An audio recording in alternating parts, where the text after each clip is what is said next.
Olá, pessoal. Meu nome é Aline Rodrigues, sou doutoranda do Programa de Pós-Graduação em Engenharia de Pesca da Universidade Federal do Ceará e vou ministrar algumas aulas para vocês nessa disciplina de processamento do pescado para cumprir a carga horária do meu estágio de docência, certo? Desculpa. O tema da nossa aula é conservação pelo abaixamento da atividade de água. Então, a gente vai falar de salga e secagem do pescado. Nessa aula, a gente vai ver métodos de secagem, fundamentos da secagem, aplicações, limitações, certo? E também vamos conduzir, prosseguir até a salga. E a gente vai apresentar, vai entender um pouco sobre técnicas de salga e também ver a legislação vigente.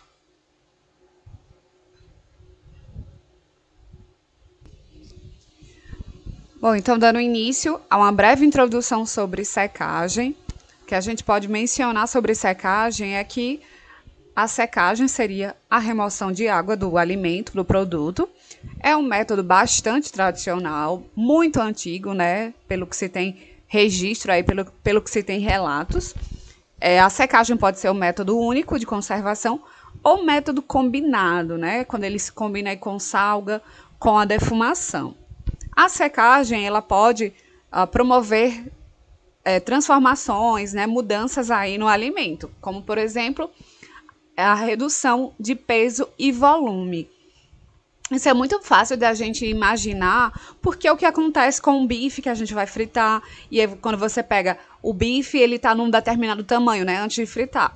Passada a cocção, a fritura, o bife vai diminuir de volume, de peso. Então, é isso que acontece também com o pescado quando ele é submetido a uma secagem. Ele vai perder água, ele vai perder também da sua estrutura, do seu volume. E ele diminuindo do peso também vai facilitar no transporte e no armazenamento.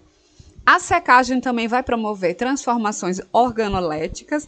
E o que seriam essas transformações organolépticas?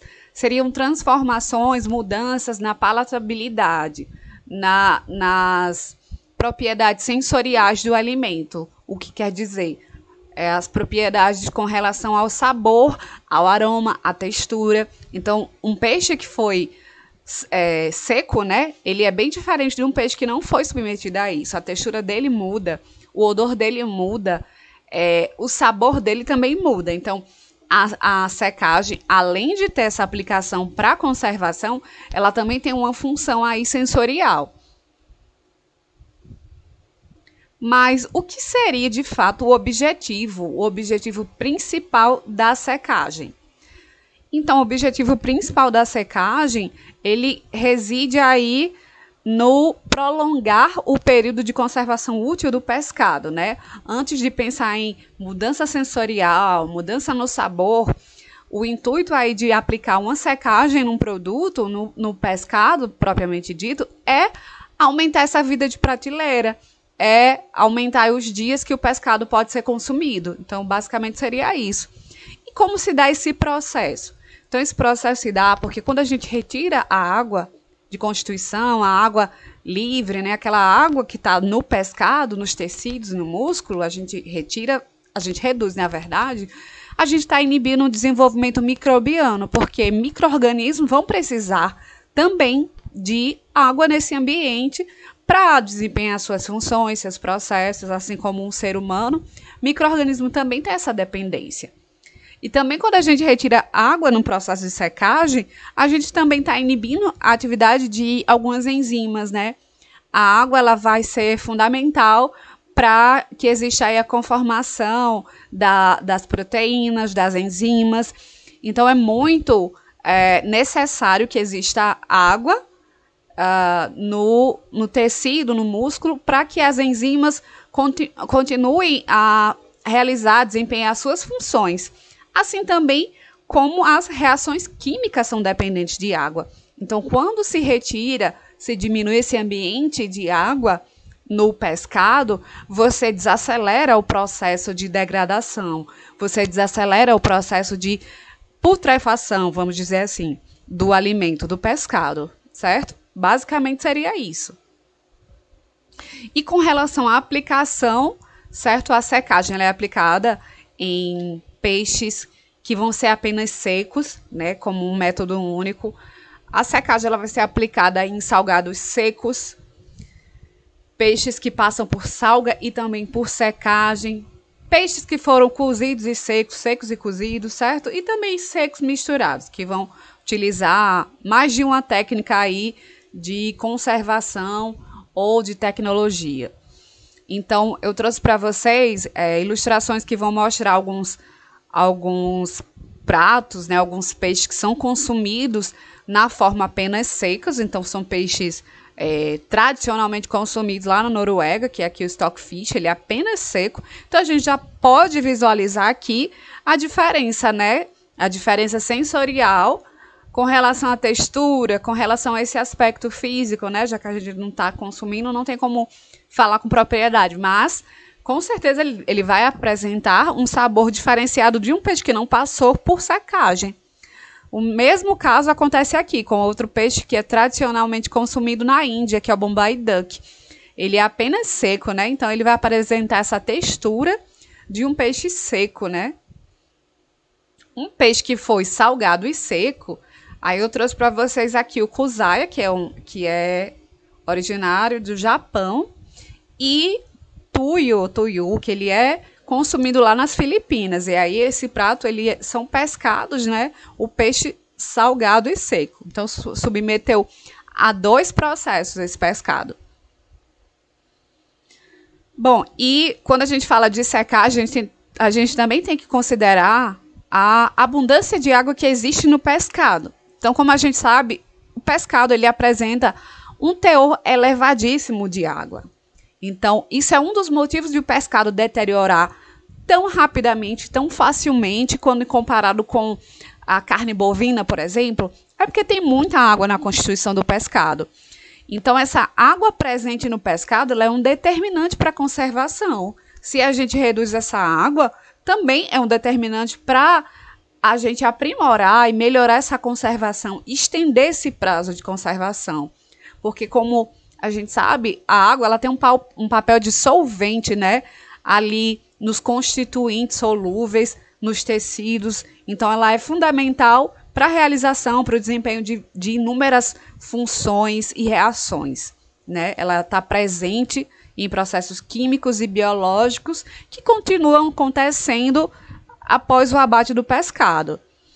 E o pescado, né, ele tem um teor elevado, como eu falei, e pode apresentar de 60% a 80% no teor de água em sua constituição, né? Espécies gordas vão apresentar um teor mais reduzido de água, enquanto as espécies magras vão apresentar aí mais água em sua constituição, vão apresentar aí um teor de aproximadamente 80% de água. E com relação à umidade e atividade de água, a gente utiliza esses termos para se referir a essa água da constituição de tecidos do pescado, né? Então, quando se fala de secagem, se fala dessa umidade e se fala de atividade de água. A quantidade de água ela vai ser expressa em teor de umidade. Então, quando a gente fala de umidade, entende-se que é a quantidade de água que está na constituição. E para se ter uma ideia, um pescado seco ele vai apresentar uma quantidade inferior a 25% de umidade. E quando se fala de um pescado fresco, a atividade de água, né, que a gente vai usar essa nomenclatura aqui, o A e o W, a atividade de água vai ser superior a 0,95.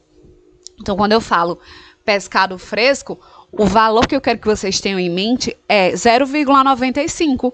É um pescado com um alto teor de umidade, é um pescado com muita atividade de água, né? Vai ficar aí em torno desses 0,95. E aí, quando eu falo de um pescado que passou por secagem, um pescado seco, ele vai apresentar uma atividade de água inferior ou igual a 0,75. Ele vai variar aí de 0,60 a 0,85 de atividade de água. Então, a gente fala aqui sobre os fundamentos da secagem, né? E é importante ter em mente que a atividade de água, ela tem um efeito bastante significativo na velocidade das reações químicas, ela influencia diretamente alterações enzimáticas e também desenvolvimento microbiano. Então, essa atividade de água, ela é fundamental, ela é altamente necessária e ela influencia diretamente todas essas modificações, todos esses processos, certo? E valores reduzidos de atividade de água, eles vão ocasionar em alterações, certo? Valores reduzidos dessa atividade de água vão reduzir a mobilidade dos substratos e enzimas. Então, o que isso quer dizer? A enzima, para realizar sua função, ela precisa estar está acoplada com esse substrato. E se a atividade de água reduzida reduz essa mobilidade, ela vai causar uma alteração, né? Vai causar uma diminuição, vai causar um atraso nesses processos e até prejuízos, né? Falhas nesses processos. E então, essas alterações enzimáticas, as enzimas que são de natureza proteica, quando em uma situação a atividade de água é reduzida, o que vai ocorrer? Ocorre aí uma desnaturação proteica, né? Aquela conformação da proteína vai alterar, vai modificar, né? Aquela conformação que a gente já conhece como terciária, quaternária, vai sofrer uma alteração. Essas alterações vão refletir também na conformação dos locais ativos de enzima, o que vai resultar em uma inativação enzimática. Então, aquela enzima ela não vai mais desempenhar determinada função, determinada reação, porque toda essa dinâmica de redução de água, de atividade de água, vai culminar numa inativação das enzimas. Outra resultante seria também a diminuição da existência de micro-organismos, porque eles não vão ter água para se desenvolver, para desempenhar as funções deles. E eu trouxe essa tabelinha para a gente entender como os micro-organismos são dependentes de água, como eles têm necessidade de água. Então, no slide anterior eu falei que um peixe cru, né, ou melhor, um peixe fresco, que não se submeteu à secagem, à salga, ele vai apresentar 0,95 de atividade de água. Então, em 0,91, a bactéria começa a ter dificuldade em se desenvolver nesse produto que está com essa diminuição de atividade de água. Então, a gente entende que a bactéria precisa de muita água, né, nesse ambiente para estar se desenvolvendo. E aí por diante vem a levedura, já vai necessitar ter uma carência menor de água, né, beirando aí o 0,88. Em seguida vem os bolores, 0,80, as halófilas, né, a 0,75, xerófilas a 0,65 e, por fim, as osmófilas em 0,60, né? Então, elas têm essa necessidade explícita de água para se desenvolver. Se a atividade de água reduz, a mortalidade desses micro-organismos começa a aumentar. Bem, com relação aos métodos de secagem, a gente existem aí dois métodos, né, que são a secagem natural e a secagem artificial. A secagem natural é através da exposição do produto, do pescado, à ação do sol e do vento. Então, vai ser uma exposição que ocorre durante o dia. Vai ser uma exposição aí com 65% a 70% de umidade relativa, né, do ambiente. Apresenta baixo custo, porque não tem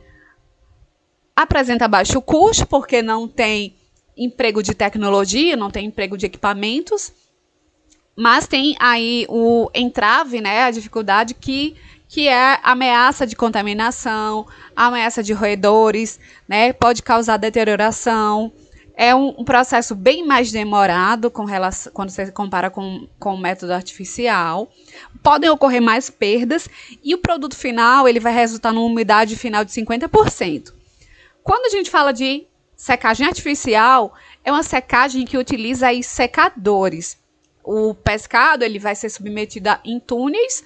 Esses túneis têm secadores que têm condições termodinâmicas controladas, então vai ser um produto padronizado. Quando a gente fala em artificial, secagem artificial, a gente consegue manter uma qualidade num produto padronizado. É diferente quando você está dependendo apenas das condições climáticas e de uma forma bem sem controle, sem padronização, como é a secagem natural. Entretanto, a secagem artificial vai apresentar mais custos, porque ela é empregada em tecnologia, empregada em equipamentos. E aí, a diferença dela em comparação com a natural é que ela apresenta o quê? Controle dos parâmetros, dá para controlar a temperatura, dá para controlar velocidade do vento, e entre outros. Vai ser um método bem mais rápido, vai ser um método que dá para reduzir as perdas, né? E aí evita prejuízo, e apresentando também uma umidade final de 25% e produtos uniformes, o que é mais importante, produtos padronizados. Aqui é uma imagem que está ilustrando a tenda solar, né, que é utilizada na secagem natural. Então, eles utilizam tenda solar e também pode ser utilizado conjuntamente com tenda solar, painéis solares. E aqui é uma imagem bem tradicional, bem clássica da secagem natural, secagem de bacalhau, que eles expõem o bacalhau aí em mesas e vai deixar exposto ao sol e ao vento durante o dia, sendo recolhido durante a noite. E eles vão passar dias nesse processo. E aqui ilustra uma imagem da secagem artificial. Bem, com relação às aplicações da secagem, né? Em regra geral, diversas espécies podem ser submetidas à secagem, mas há uma preferência por espécies magras. E por que essa preferência? É porque existe aí uma influência da espessura do pescado. Então, a espessura do pescado ela representa um fator crítico para secagem, né? Então, tem a ver com o teor de gorduras, que consequentemente pode trazer uma rancificação para o pescado. Então, a secagem ela vai depender dessas características físicas e químicas. A maioria do pescado é seco na forma inteiro, viscerado, escalado, né, ou aquele corte em forma de borboleta, espalmado, ou em filés. E a evaporação de água vai se dar em secadores de túnel, né? Isso aí eu estou me referindo à secagem artificial. Essa evaporação vai ocorrer nesses secadores através do calor que é fornecido por convecção. Então, esse seria o processo descrito de forma básica do tipo da secagem artificial. Outro tipo da aplicação da secagem seria por meio da liofilização, certo? Na liofilização, os produtos são previamente congelados e conduzidos a um liofilizador, onde ocorre uma condução ou uma radiação, certo? Através de bomba a vácuo. E quais serão os peixes, né? Quais serão os tipos de pratos que são submetidos aí a uma secagem por liofilização? Serão pratos instantâneos, né? Geralmente, sopas de pescado, filés e peixes planos, peixes finos e eviscerados. Mas ocorre aí limitações, né? Ao longo desse processo podem surgir situações, podem surgir alterações nesse produto. Uma delas é o endurecimento superficial, que ocorre quando a secagem inicial é muito rápida. Então, tem esses problemas, né? Se a secagem for muito rápida ou muito lenta. Então, o endurecimento dessa superfície, da camada superficial, ela se dá quando a secagem é muito rápida. E aí ocorre esse endurecimento, essa retração da camada superficial, resultando aí num produto final de uma qualidade não tão boa, certo?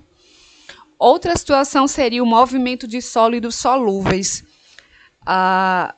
Esse movimento que ocorre é quando a secagem inicial é lenta. Então, os sais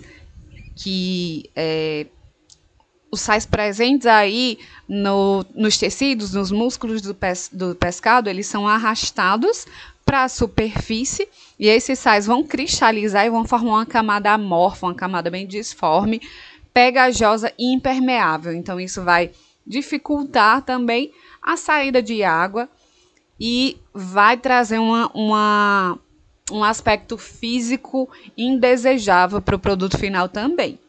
Outra situação é quando ocorre a retração, que ela é resultado de uma secagem lenta, né? A secagem que vai ocasionar aí numa saída meio que desproporcional, uma saída de água das células mais reduzida, né?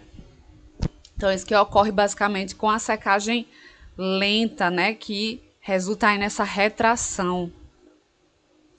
E ocorre também limitações no armazenamento?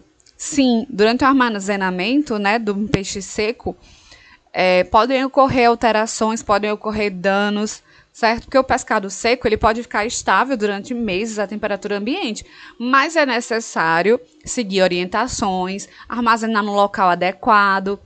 Então, ao longo desse armazenamento, podem ocorrer danos mecânicos, né, cortes, rasgos, que isso é porta aberta, é uma porta aberta assim, para contaminação por micro-organismo. O excesso de calor, o excesso de umidade também pode deteriorar esse produto seco. A ocorrência de fungos, a contaminação de bactérias, insetos, aves, ataque de roedores, tudo isso pode prejudicar um produto seco ao longo do seu armazenamento. E aí, como é que a gente pode evitar isso? Através do correto desembarque, certo? De um correto acondicionamento, colocando num local com uma ventilação controlada, utilizando aí pallets, né?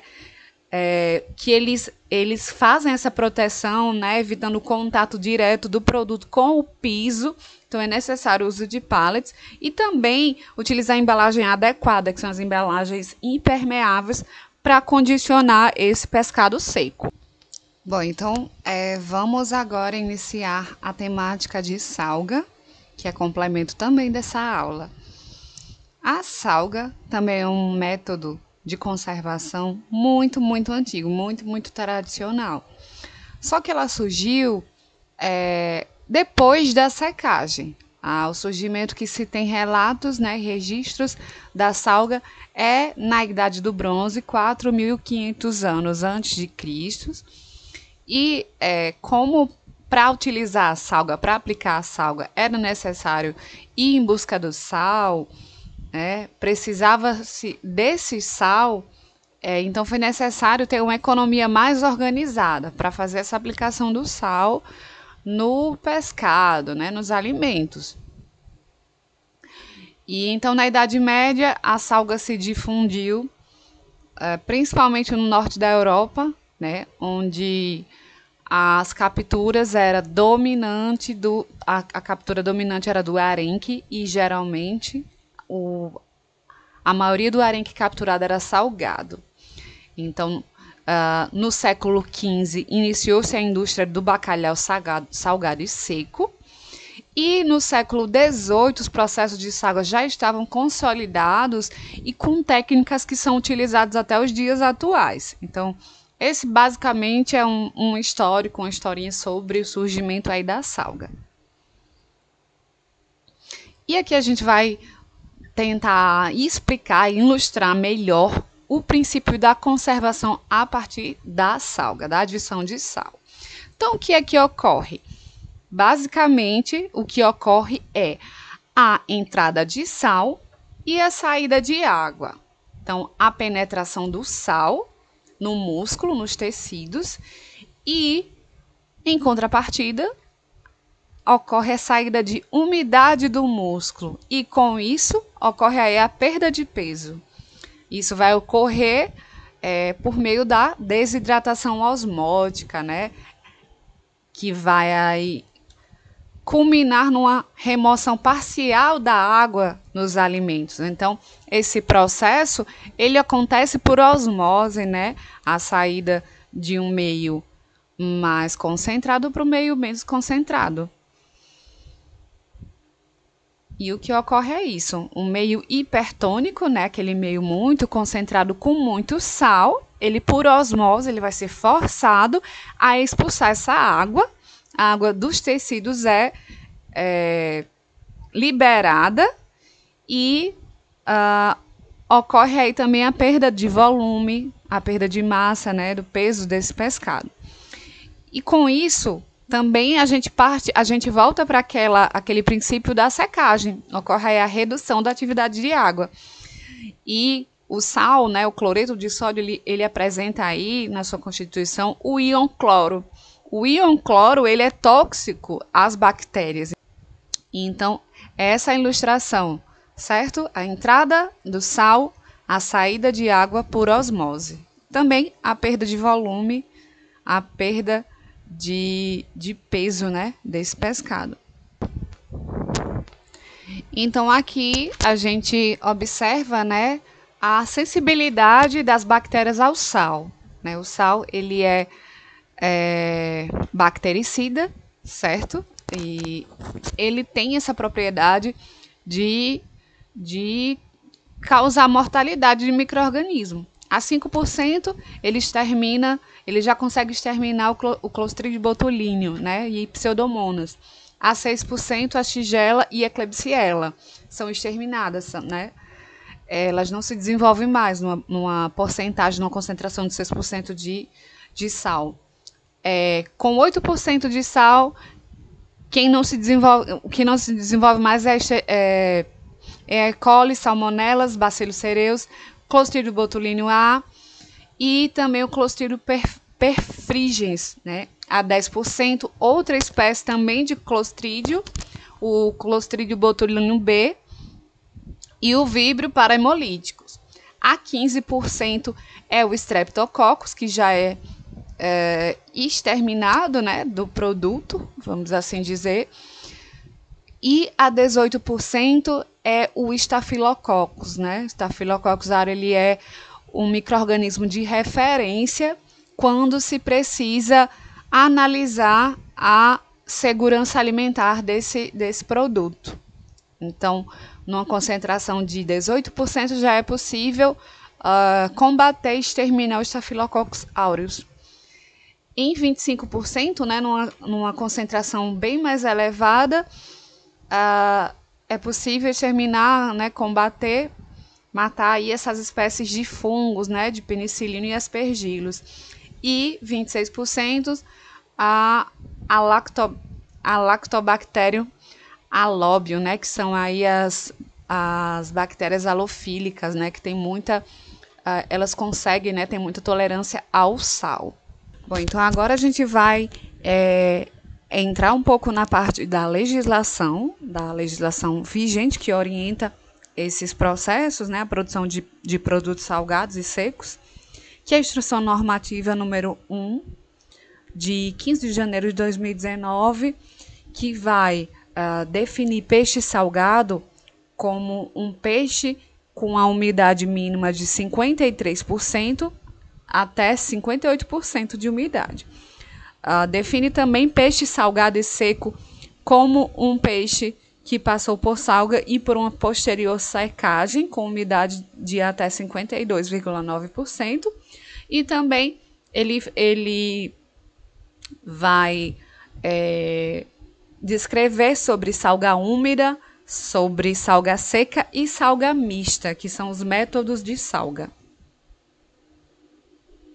Também temos como complemento a portaria número 52, de 29 de dezembro de 2000, onde vai descrever a definição de peixe salgado. Então, entende-se por peixe salgado um produto elaborado com peixe limpo, eviscerado, com sem cabeça e convenientemente tratado pelo sal, cloreto de sódio, com níveis de saturação de 100% ou sem aditivos, não podendo conter mais de 50% de umidade para as espécies consideradas gordas, tolerando-se 5% a mais de umidade para as espécies consideradas magras. Então, é isso que a portaria descreve para peixe salgado. Já para peixe salgado seco, a definição é a seguinte: peixe salgado seco é um produto elaborado com peixe limpo, eviscerado, com ou sem cabeça e convenientemente tratado pelo sal, cloreto de sódio, com nível de saturação mínima de 95%, com ou sem aditivos, devidamente seco, não podendo conter mais de 40% de umidade para as espécies consideradas gordas, tolerando-se 5% a mais de umidade para as espécies consideradas magras. Então, é isso que a portaria vai descrever sobre a definição de peixe salgado e seco. E também, voltando à instrução normativa de 15 de janeiro de 2019, eu coloquei aqui alguns artigos que são pertinentes ao procedimento de salga. O peixe salgado e o peixe salgado seco, eles devem ser comercializados em embalagens específicas do produto que garantam a proteção contra a contaminação e as condições adequadas de armazenagem e transporte. Então, o artigo 11 descreve essas recomendações, essa conduta que deve ser adotada. O artigo 12 ele vai falar da temperatura. O peixe salgado deve ser mantido na temperatura máxima de 4 graus. E o artigo 13 descreve que o peixe salgado seco deve ser armazenado e transportado sob temperatura máxima de 7 graus. Então, aí está as recomendações necessárias para a gente ter um produto de qualidade e um produto dentro das normativas, né, dentro da legislação vigente. Com relação à matéria-prima que é utilizada nesse processo de salga, espécies gordas são menos interessantes. Por quê? Porque ocorrem aí alterações durante a salga e nos processos posteriores, como secagem e defumação. Então, essas espécies gordas, elas vão ter aí a questão do teor de gordura, de ácidos graxos, que podem resultar em rancificação, né, em oxidação lipídica. Tradicionalmente, peixes e alguns cefalópodes e crustáceos são utilizados na secagem, ou melhor, na salga, mas a maioria, né, que são aplicados à salga, né, a gente vê mais em peixe. E a qualidade da salga ela vai estar ligada à qualidade da matéria-prima. O que isso quer dizer? Que se um peixe for obtido com a qualidade já entrando em processo de deterioração, a salga não vai mascarar esses sabores, esses odores. Então, o peixe também, se tiver alterações, se tiver rasgos, se tiver danos mecânicos, pode ter contaminação que a salga não vai estar protegendo, não vai estar fazendo essa conservação. Então, é necessário que a qualidade da salga esteja presente desde a matéria-prima, né? Desde o produto, um produto limpo, um produto fresco e de boa procedência para ser aplicada à salga. E aí a gente falando da matéria-prima sal. Então, como é que deve ser esse sal que vai ser aplicado na salga? O sal ele deve ser branco, brilhante ou de acordo com o produto que se quer, né? De acordo com as qualidades, com as condições que a pessoa, né? Que o produtor está elaborando lá o pescado deseja. Não deve ter sabor amargo, não deve conter areia ou impurezas e tem que ser acondicionado em caixas ou sacos limpos e fechados. Então, essas são as condições necessárias para a gente ter uma matéria-prima como o sal de qualidade para que não haja contaminação por meio do sal. E aí existem 3 tipos de sal para fazer essa salga, mas o que é mais utilizado é o sal marinho. Então, o sal marinho ele é proveniente aí da evaporação da água do mar. O sal de águas subterrâneas é outro tipo de sal. O sal gema, ele é decorrente, né, proveniente de minas resultantes de marés e lagos que secaram. Mas, como eu falei, o mais utilizado vai ser o sal marinho e o sal que apresenta aí maiores teores de cloreto de sódio. E sobre a composição e a granulometria desse sal. Então, essa composição e essa granulometria ela vai depender do tipo de salina, da técnica de evaporação, do modo da recolha desse sal, das condições atmosféricas e de armazenamento. Então, aqui tem a classificação sobre a granulometria. Então, quando a gente quiser um sal fino ele apresenta-se na granulometria de 0,5 a 1,5 milímetros. O médio vai de 1,5 a 3, o grosso de 3 a 5 e o traçado vai de mais de 3 a 5 milímetros. O traçado vai ser a mistura, né, do fino, o sal fino com o sal grosso. E aí, quando a gente fala de composição, existe aí o sal fraco, o sal forte e o sal muito forte. O sal fraco, ele vai ter um teor de NaCl inferior a 90%. Já o sal forte, o NaCl vai estar entre 90% a 95%. E quando a gente quiser um sal muito forte, o NaCl vai ser superior a 95%.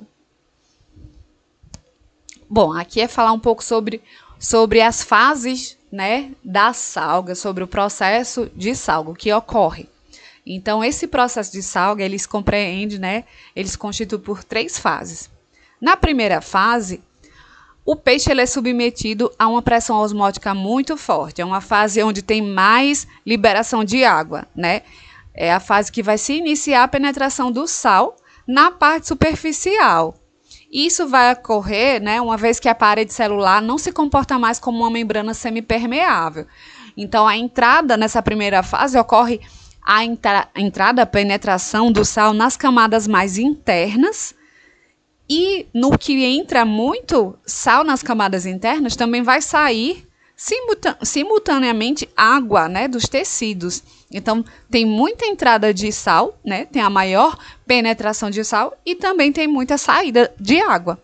E com isso, nessa primeira fase, ocorre a diminuição da massa do peixe.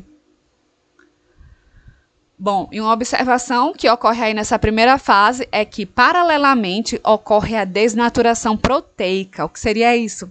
A coagulação das proteínas, a contração das células musculares, né, devido a essa desidratação. Na segunda fase, o que ocorre é uma pressão osmótica menor. Então, esse processo ele já vai ficando mais lento, né? Na segunda fase, é isso que ocorre. A movimentação, essa entrada e saída, principalmente essa liberação de água, vai ser mais lenta, né? Vai ser uma movimentação lenta e contínua, até que a concentração do sal na camada exterior, ela chegue ao equilíbrio com a salmoura ou a camada de sal envolvente. Então, essa concentração, né, da camada exterior, ela vai chegar num equilíbrio. Então, não vai ter muita entrada, não vai ter muita saída. Ela vai ficar sempre buscando esse equilíbrio com a salmoura, ou então, quando é uma camada de sal envolvente, quando a gente está fazendo uma salga seca.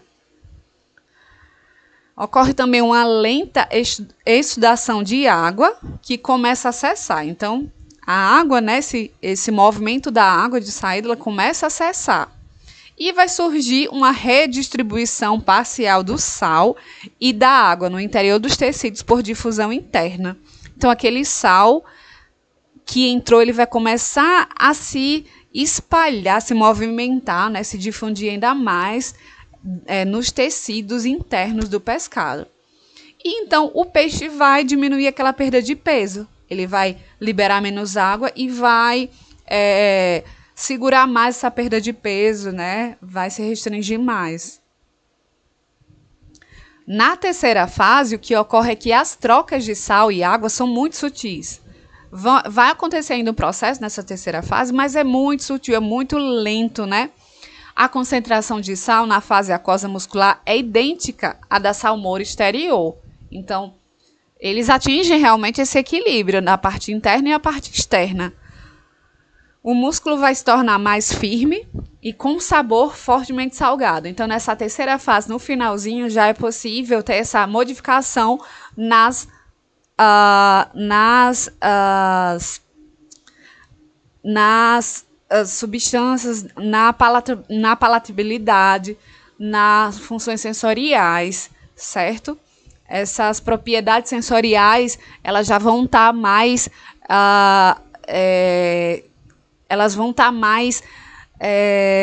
se sobressaindo. Então, já dá para perceber aquele sabor que vai ficar de um peixe salgado. O odor e o sabor característico de peixe cru vai desaparecer e vai iniciar aí o processo de maturação. Então, não tem mais aquele odor característico de peixe, né, que as pessoas tanto repudiam. Já vai ter aquele sabor característico de um peixe salgado, né? Isso vai acontecer na terceira fase, no final do processo. E a decomposição do pescado durante a salga, ela vai ser bem menor conforme a penetração do sal for mais rápida. Se a penetração for mais rápida, né, a penetração do sal for mais rápida, essa decomposição começa a desacelerar. Então, aí a gente vê a função da conservação da salga no produto. Então, a temperatura, né, e o método de sal e o grau de frescor e o teor de gordura vão ser parâmetros, né, para avaliar aí a qualidade, as características finais desse produto salgado. Então, todos esses parâmetros têm que ser analisados também. A temperatura dessa salga, o método também da salga, se foi uma salga seca, se for uma salga úmida, o grau de frescor, né, como eu já mencionei, que o peixe tem que estar fresco, um peixe limpo, de qualidade, e esse teor de gordura, né, dá preferência aí a espécies magras. Com relação à microbiota presente no pescado salgado, a gente sabe que existe aí uma flora microbiológica contaminante, né, que são aí as halófilas e as halotolerantes, são bactérias tolerantes a altas concentrações de sal, e elas são bactérias da família Halobacteriaceae, do gênero Halobacterium e Halococcus, né? Essas bactérias, elas são produtoras de pigmentos vermelhos e amarelos. Então, um pescado que apresenta essas colorações, essas manchas, sinalizando que tem, né, essas bactérias. Também tem bactérias aí proteolíticas, né, que elas são responsáveis pela deterioração e coloração vermelha que podem acometer esse pescado salgado. Então, geralmente, o pescado que é contaminado, né, que foi aí acometido por esse tipo de bactéria, que não é patogênica, mas ela é deteriorante, ela vai prejudicar aqui o aspecto do produto, né, de um produto salgado. Então, quando a gente tem um produto salgado que se apresenta dessa forma, com essas manchas vermelhas, é indicativo desse tipo de bactérias halotolerantes. Existe também a microbiota que ela tem aí os fungos, né? Então, existe uma contaminação que é capaz de vincular fungos, e um fungo muito conhecido, né, que ocorre aí no pescado salgado, desculpe, é um empoado negro no pescado salgado seco. Mas aí é importante frisar que nem todos os micro-organismos halófilos são prejudiciais, né? Então, existem as espécies halotolerantes, existem espécies que são importantes para o processo de maturação e o desenvolvimento do flavor, que é esse sabor característico de um pescado salgado. Mas também ocorre a incidência aí de esporos de bactéria do gênero Clostridium, certo? Então, deve-se ter um cuidado com acondicionamento, com armazenamento, com temperatura, porque esses esporos, eles podem resistir a altas concentrações de sal, né? Esporos aí das bactérias do gênero Clostridium. E esporos de sulfito redutores, também de outra espécie de bactéria, né? De outro tipo de bactéria aí, Clostridium perfringens.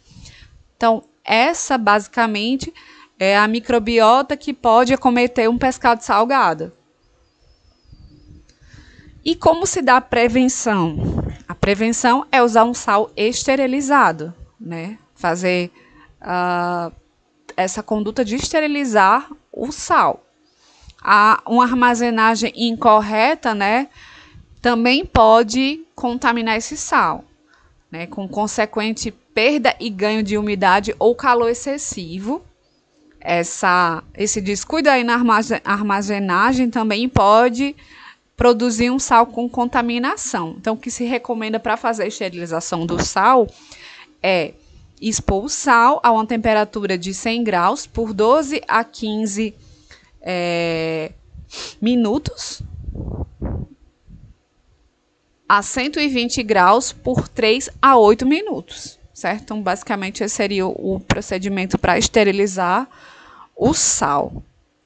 Então, sobre as funções do sal, como que se dá essa conservação dos alimentos através do uso do sal? Então, o que ocorre é que, a partir da aplicação do sal, ocorre aí a difusão para o interior dos tecidos desse sal, né? Quando ele penetra, ele vai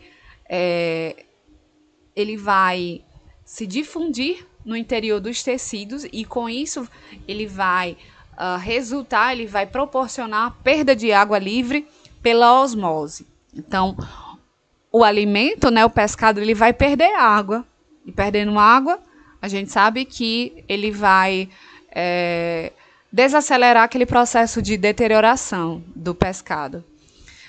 O que ocorre é que a redução da atividade de água vai inibir o desenvolvimento das bactérias de deterioração e também as bactérias patogênicas, fungos e leveduras, além de inativar enzimas e diminuir a velocidade das reações químicas.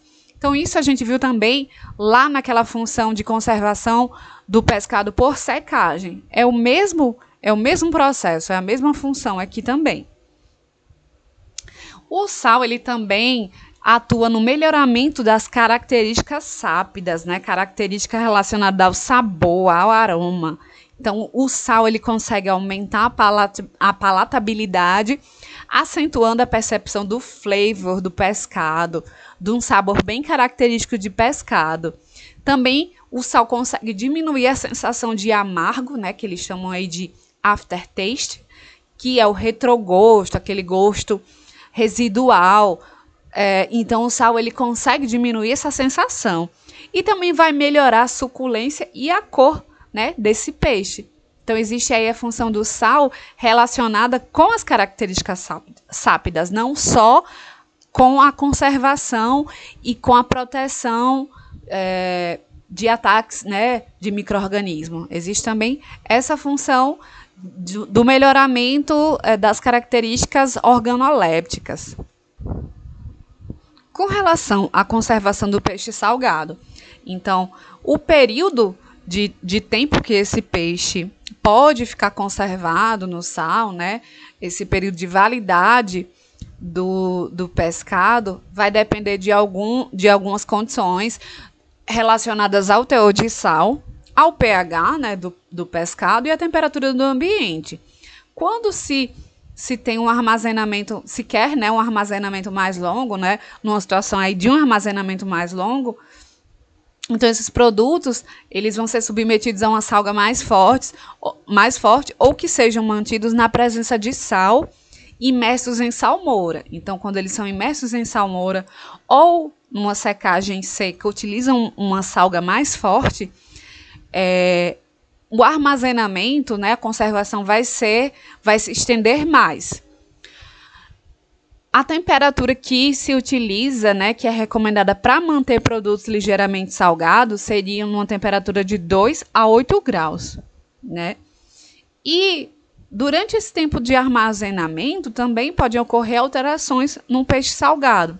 As principais alterações seriam com relação à textura, né? Pode ocorrer aí o amolecimento da carne, que é quando a gente faz até aquele teste, né, da ponta dos dedos, quando se pressiona o músculo do pescado e fica aquelas marcas dos dedos, né, da pressão que a gente fez com os dedos.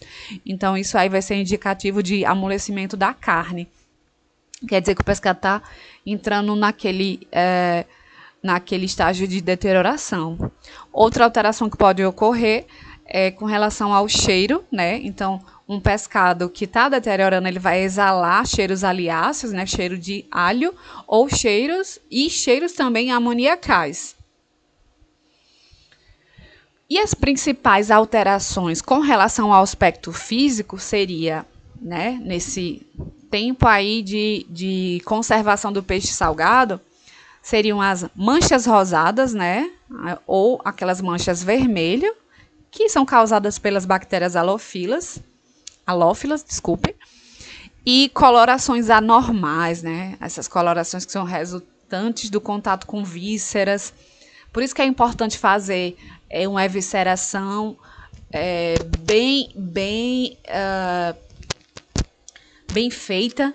Então, tem que fazer essa evisceração, a limpeza, né, lavagem, porque pode resultar aí, né, em manchas no músculo do pescado. Mas mancha de pescado, coloração anormal, também pode ser incidência aí de micrococos ou estafilococos, né, ou também do fungo empoado. Raramente manchas brancas de cristais de fosfato, elas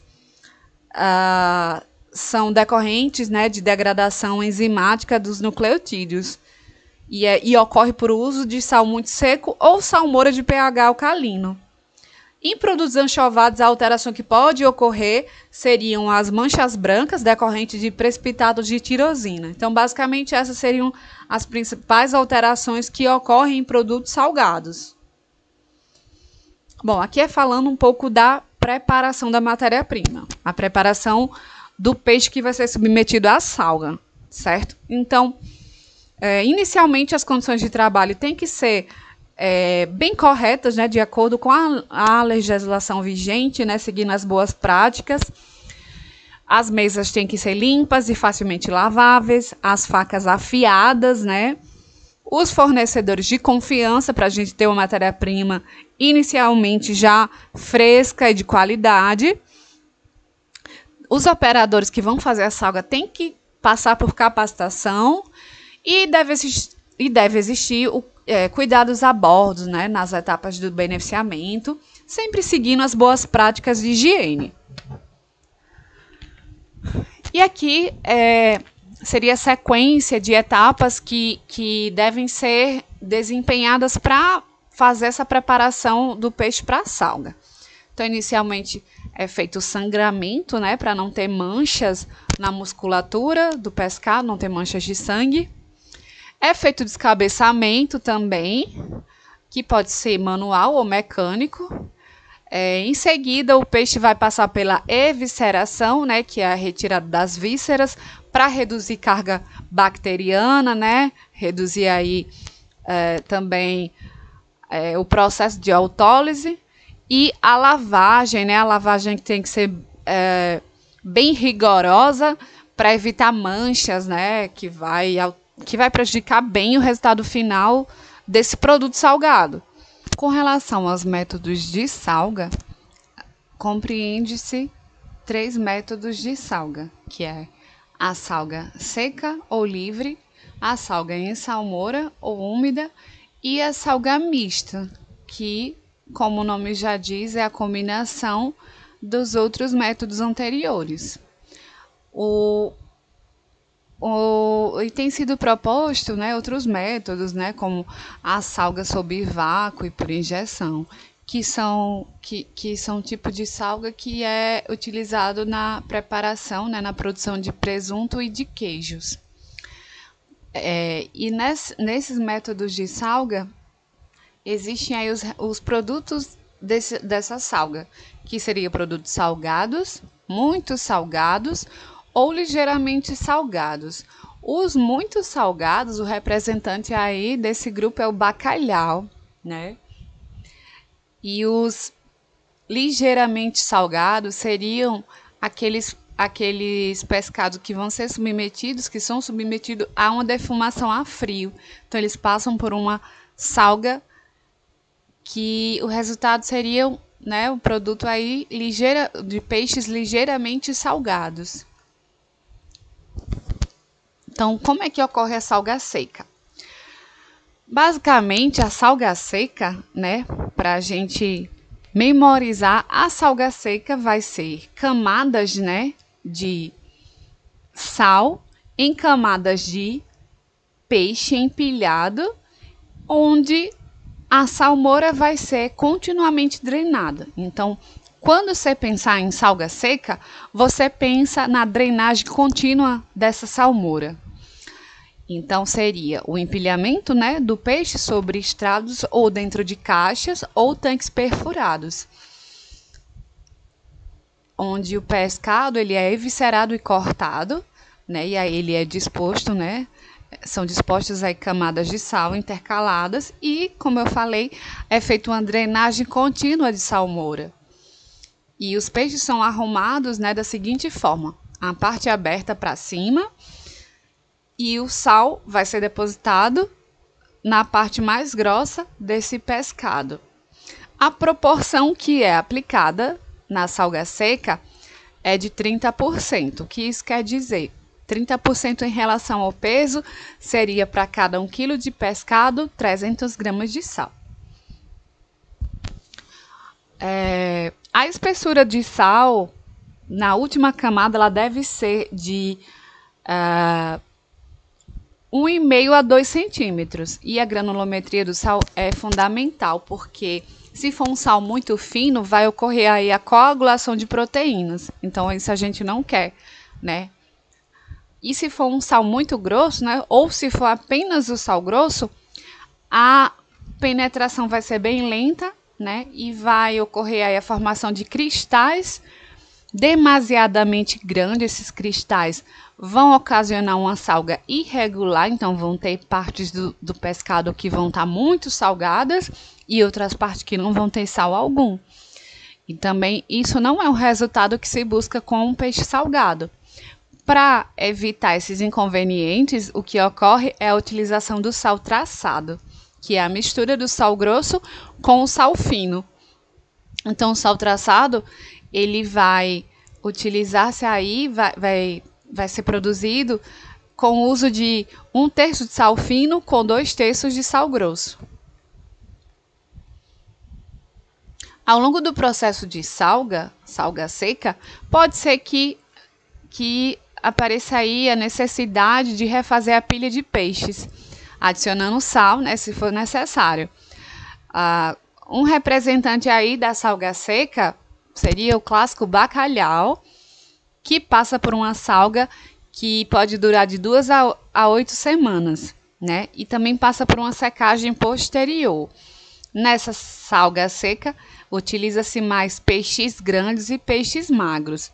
Mas por que utiliza mais peixe magro? É porque o peixe magro ele vai ter menos gordura, né, na sua constituição. E como a salga seca tem mais contato, né, pode ter maior incidência com oxigênio, né, contato com oxigênio. Isso pode acarretar aí numa oxidação lipídica, numa rancificação, né? Então, por isso que usa-se mais espécies de peixes magros. Com relação à salga úmida ou em salmoura, é um método que é mais fácil de controlar do que a salga seca. Ele utiliza aí peixes pequenos e espécies gordas e produtos delicados. E aí o questionamento, por que essas espécies gordas? Justamente porque na salga úmida acontece o contrário. Tem pouco contato com o oxigênio. O peixe fica todo submerso, todo mergulhado nessa salmoura, então a chance de oxidar é bem menor. Então é possível já utilizar espécies gordas e também utilizar esses produtos mais delicados. A proporção que se utiliza numa salmoura saturada é 300 gramas de sal por litro numa temperatura de 20 graus. A salga úmida, ela se faz numa operação lenta e a adição de sal para compensar a água que é liberada do produto, né?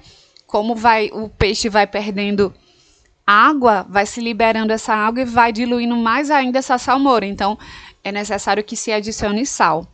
O tempo de uma salga úmida varia de 24 a 60 horas.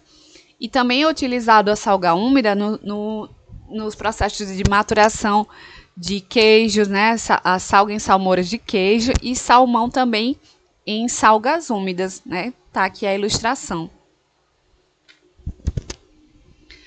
Bom, aqui também, né, tá a ilustração da salga úmida, que também utiliza-se colocar, né, o peixe todo mergulhado nessa salmoura e com o auxílio de um peso, né, para aumentar mais ainda essa concentração. Então, o pescado é colocado em tanque com salmoura saturada, em quantidade suficiente para o pescado submergir. A água proveniente do músculo do pescado flui para a salmoura e ocorre o controle da concentração do sal e o controle também da oxidação das gorduras. E aí a salga mista, né? A salga mista que é a combinação da salga seca com a salga úmida. O peixe na salga mista ele é empilhado em camadas alternadas com sal dentro, né, desses tanques. O sal é distribuído como descrito também na salga seca e a parte líquida que vai sendo liberada, ela vai servir para emergir o peixe. O peixe vai ficar mergulhado nessa parte líquida, nessa salmoura que é liberada. O tempo de salga na salga mista, ele vai de acordo com as características pretendidas para o produto. Então, isso vai ser bem particular para cada produto. Peixes pequenos, né, de pequenas dimensão, eles não são necessários que façam o descabeçamento. Na salga mista também ocorre uma prensagem para retirar o ar entre as camadas de peixe e sal. A salga mista ela também é aplicada na anchovagem de biqueirão e na anchovagem de arenque. Então, aqui são imagens, né, de uma salga mista. Existe também a salga por impregnação, vácuo e injeção. É uma salga, um processo de salga que é decorrente da experiência obtida na fabricação de queijo e presunto e é aplicada, utilizada também na fabricação do bacalhau e do salmão salgado. As vantagens apresentadas é a distribuição de sal, que é uniforme. E nesse processo, ele é muito influenciado pela dimensão, a forma e a estrutura do produto, a concentração de salmoura, né, vai depender também da concentração de salmoura, e também tem influência no período de vácuo e temperatura. Então, tem que se avaliar esses parâmetros.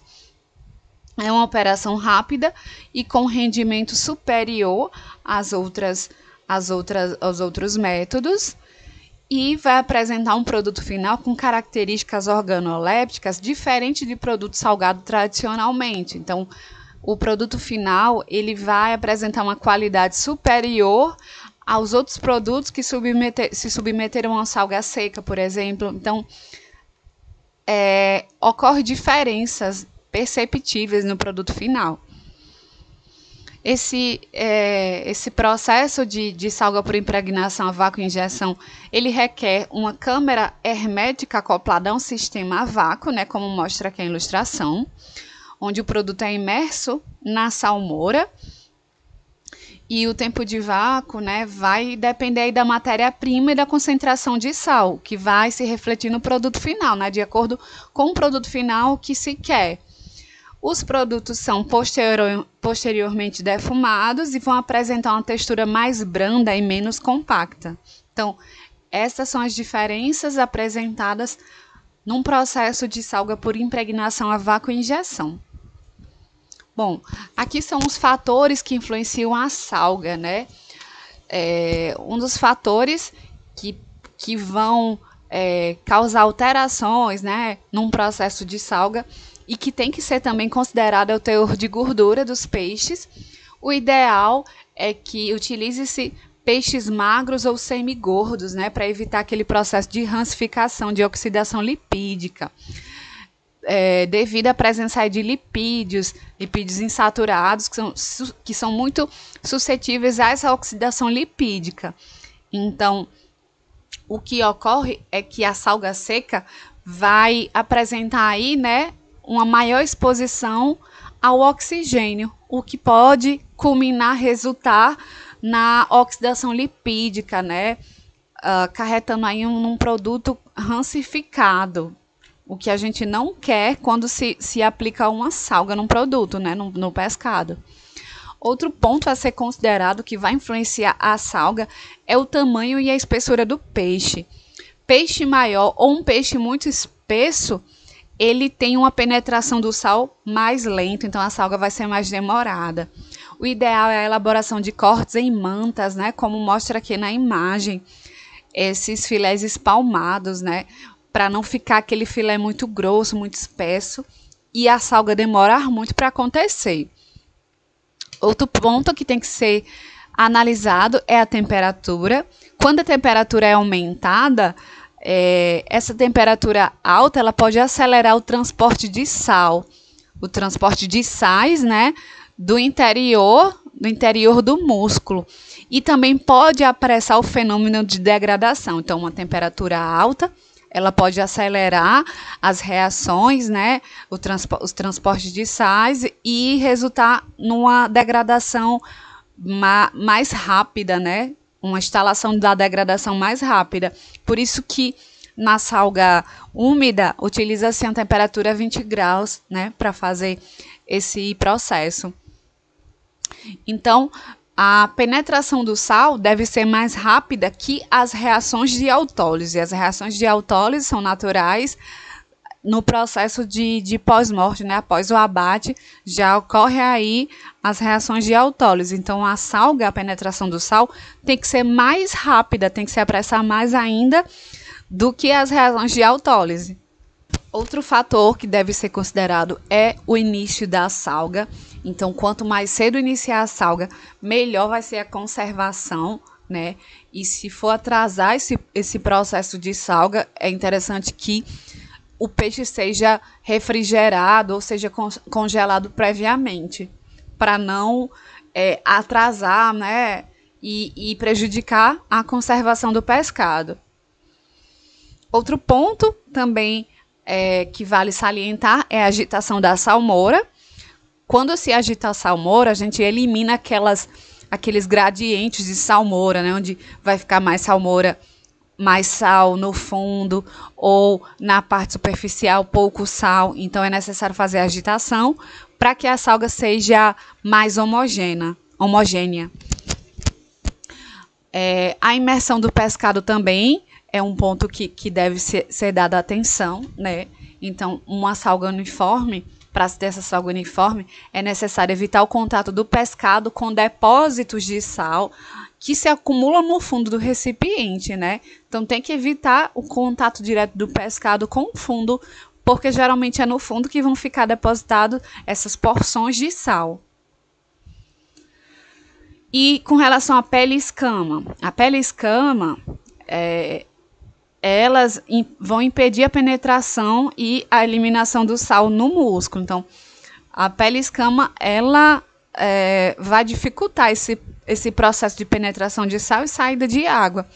Só que também existe a questão que a retirada delas pode prejudicar o aspecto final do produto, né? O aspecto do produto final. E também pode ocasionar uma rápida oxidação da gordura subcutânea. Então, existem esses pontos que devem ser considerados quando se retira, né, a pele e as escamas.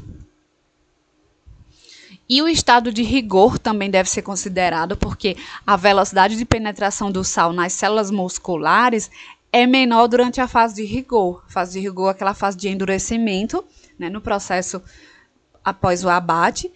Então, essa velocidade vai ser menor, acredita-se, né, possivelmente devido à contração muscular das miofibrilas que ocorre no período de rigor. Então, é necessário que se faça a aplicação da salga na fase anterior à fase da instalação do rigor.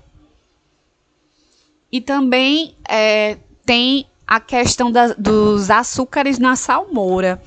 Os açúcares na salmoura apresentam vantagens, né? Porque a adição de açúcares nessa salmoura vai favorecer a eliminação de água do pescado e vai reduzir o tempo de salga.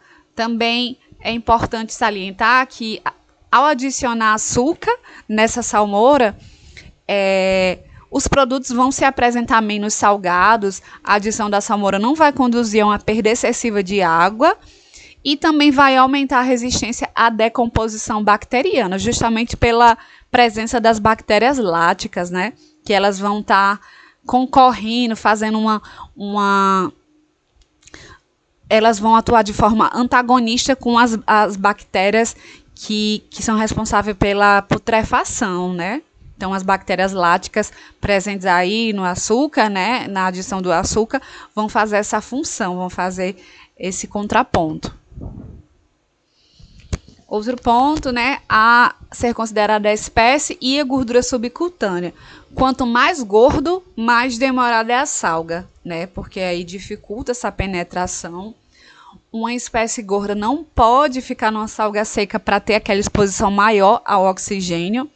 Então, a espécie, o local de captura e o estado fisiológico vão afetar a salga e a qualidade organoléptica, né, a qualidade aí com relação ao sabor e ao odor e à textura.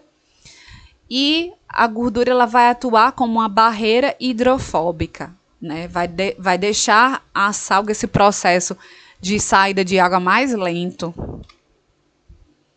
E aqui, finalmente, seria a apresentação de produtos salgados, mas a gente tem uma infinidade de produtos salgados, né, de acordo com países, com culturas diferentes. Então, aqui eu só listei os que são base, né, os que são mais utilizados para fazer a salga, né. São produtos derivados das diferentes espécies de bacalhau, de sardinha e arenque. Também utiliza-se aí filés, os roll mops, né, que são esses rolinhos aqui, e matchering e os anchovados, né, utiliza-se ele aí na salmoura, em azeite ou em óleo. Também caviar é um exemplo de produto salgado e pode ter essas variações, né, de ovas de tainha, de esturjão e de salmão. E também existem aí produtos marinados, né, como os escarabete e cervite. E produtos asiáticos à base de ovos, crustáceos, salgados, sob a forma de pasta. Então, basicamente, os produtos salgados se derivam dessas formas de apresentação e de produção. Então, seria isso, né, o que eu tinha para mostrar sobre salga e secagem. E obrigado pela atenção. Até a próxima aula.